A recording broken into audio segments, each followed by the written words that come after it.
بسم اللہ الرحمن الرحیم۔ السلام علیکم ورحمۃ اللہ وبرکاتہ۔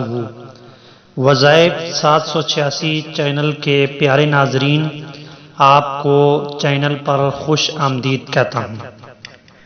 پیارے ناظرین، آج آپ کی خدمت میں وظیفہ اور عمل ایسا لے کر آیا ہوں جو انشاءاللہ بہت ہی انتہائی مجرب ترین عمل ہے۔ اللہ پاک ہمیں ان وظائف کو پڑھنے اور عمل کرنے کی توفیق عطا فرمائے۔ وظیفہ شروع کرنے سے پہلے آپ سے گزارش ہے کہ آپ اس چینل کو سبسکرائب کریں، بیل کے آئیکن کو دبا دیں تاکہ مستقبل میں ہماری نئی ویڈیو آپ تک بر وقت پہنچتی رہیں۔ آج کا وظیفہ حصول اولاد کے لیے انتہائی مجرب ترین عمل ہے۔ جو میاں بیوی، جو شوہر اور بیوی اولاد کی نعمت سے محروم ہیں اور ڈاکٹروں اور حکیموں کے علاج سے عاجز آ چکے ہوں، تو ان کو چاہیے کہ وہ خالق دو جہاں کی شان و عظمت پر کامل بھروسہ کرتے ہوئے انتہائی توکل اور یقین کامل کے ساتھ اگر یہ عمل کرتے ہیں تو انشاءاللہ ان کے صحن میں، ان کے آنگن میں اولاد کھیلتی ہوئی نظر آئے گی۔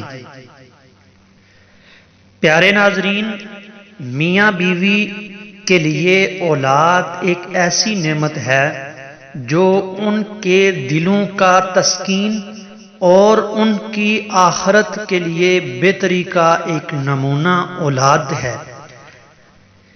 نیک اور صالح اولاد آخرت کے لیے ایک تحفہ ہے۔ جو والدین اس دنیا میں نہیں رہتے تو یہ اولاد جب نیک اعمال کرتی ہے تو وہ اپنے والدین کے لیے بخشش اور مغفرت کا ذریعہ بن جاتے ہیں۔ عمل کی طرف چلتے ہیں، وظیفے کی طرف چلتے ہیں جو وظیفہ آپ کے لیے لے کر حاضر ہوں۔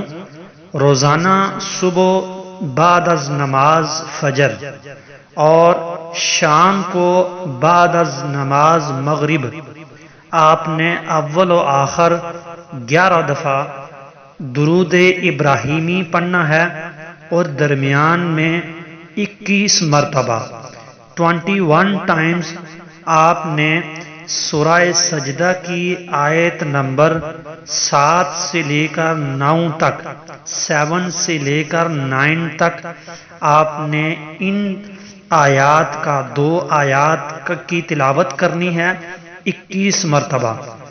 وہ کون سی آیات ہیں؟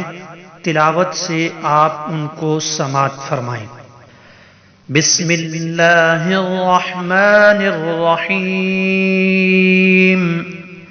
الذی احسن کل شیء خلقہ وبدأ خلق الانسان من طین ثم جعل نسله من سلالة من ماء مهين ثم سواه ونفخ فيه من روحه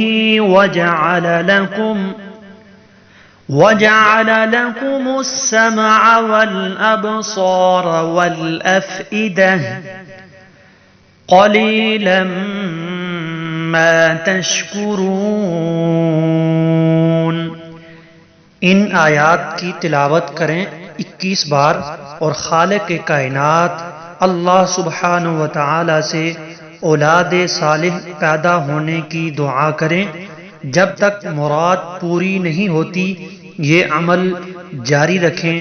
انشاءاللہ انشاءاللہ انشاءاللہ اولاد نرینہ پیدا ہوگی، آپ کی مراد انشاءاللہ پوری ہوگی۔ اور صدقہ و خیرات لازمی کریں۔ اللہ پاک آپ کو اس عمل میں فائدہ عطا فرمائے۔ اللہ آپ ہم سب کا حامی و ناصر ہو۔ جزاک اللہ۔